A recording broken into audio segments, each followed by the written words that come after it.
So we're walking out of the AMC theater. There's a theater in Orlando where your seat just move along with the movie. I did not know that. Yeah, Yeah, so out of 10, I gave it a 10. John gave, what do you say? 50. This man, this man's saying us peak. Me too, by the way. Dude's looking for violence. He's trying to get in a fight. No, he's not. Yeah, Oh. maybe like, yeah, for me it's probably 9. Yeah. Holy shit, man. I'm not gonna lie, this was worth the hype. Yeah. Yeah, I knew I was gonna like it. I wouldn't be surprised if I didn't. Yeah, and to be honest with you, I thought that Fox McCloud was gonna be an April Fool's prank. Nope, he's real. Yeah, good setup for the Smash Bros. Universe. Oh yeah.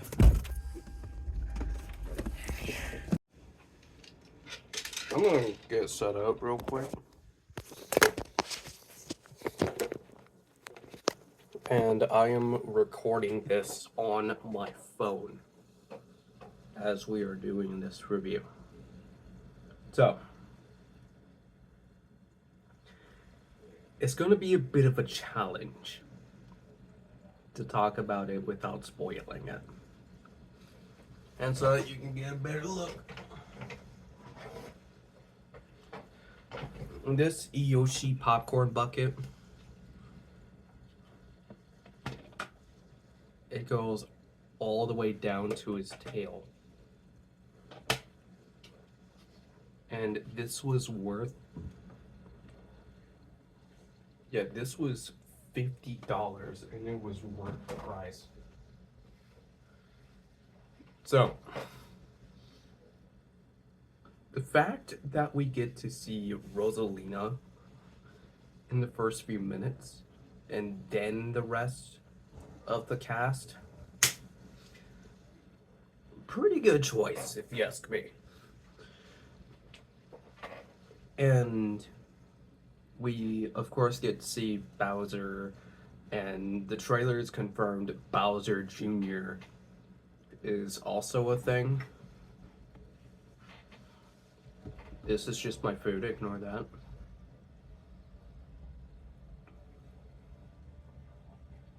We saw a good chunk of the power-ups.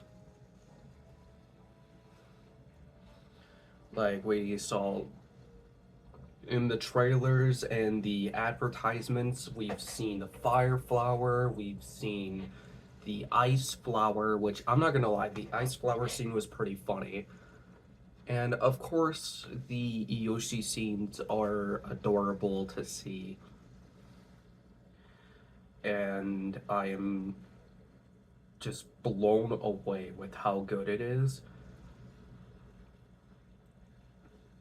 And we all thought that Fox McCloud was going to be a prank. He's not. Though I will admit, the timing of when he was revealed was controversial, because there are fans that are saying, hey, you revealed it a bit too early, wait until everyone sees the movie.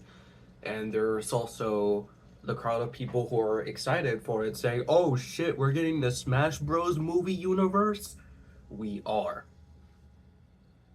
I will not say who else there is, but taking that into consideration, we've seen Mario and Luigi,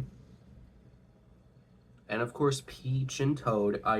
And Toad's not a playable Smash Bros. Fighter, but it would be awesome to see Captain Toad in the movie. So we just gotta wait for a movie focused on Yoshi and a movie focused on Donkey Kong. I know we're getting a Legend of Zelda movie next year, but it's gonna be live action, not animated. We would have to wait for Metroid, we would have to wait for Kirby, we would have to wait for F-Zero, we would have to wait for Earthbound. You get where I'm coming from. And of course, Pikachu and Jigglypuff.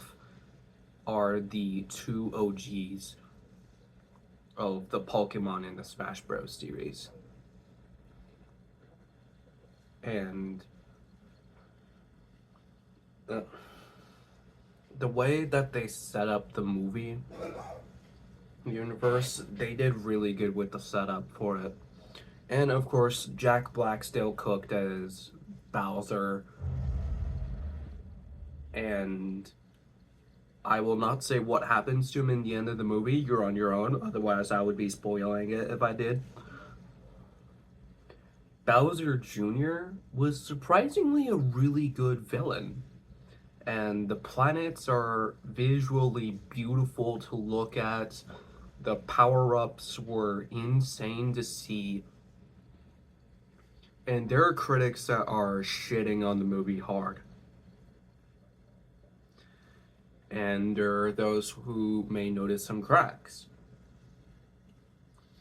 Which, as somebody who has been a casual for years and has no plans on being critical unless if I have major criticisms with the project in question, I'm willing to have an open mind and look out for what's good. And the fact that I saw this with two of my homies from the Buddies, Blind Tech and Gabe the Dead Fish, that made the experience a whole lot better. So, to John, if you're watching this, thanks for buying this popcorn bucket for me. It's very much appreciated. The only downside is that this bad boy is a bit too big with the positioning of the shelf. So I'm gonna have to rise it up a little bit just so that it can fit. But I am getting some new furniture later this month. So when that time comes, I would be doing a room tour during that time period. I don't know when it's going to happen yet, so it's a we'll see type of situation.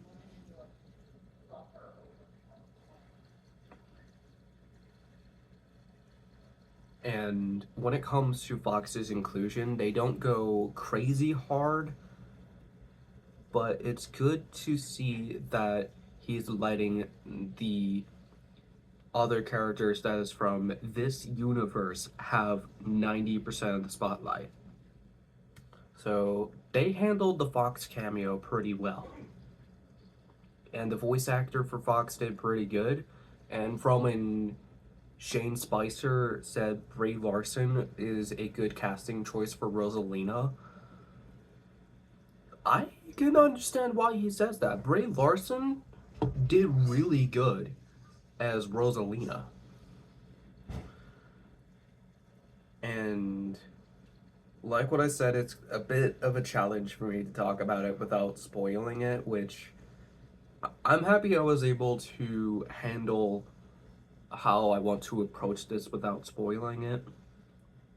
So yeah. See you all around, and when episode 33 comes out, we can talk about it, but I will give a heads up ahead of time. There is going to be spoilers when we talk about it. See you all around.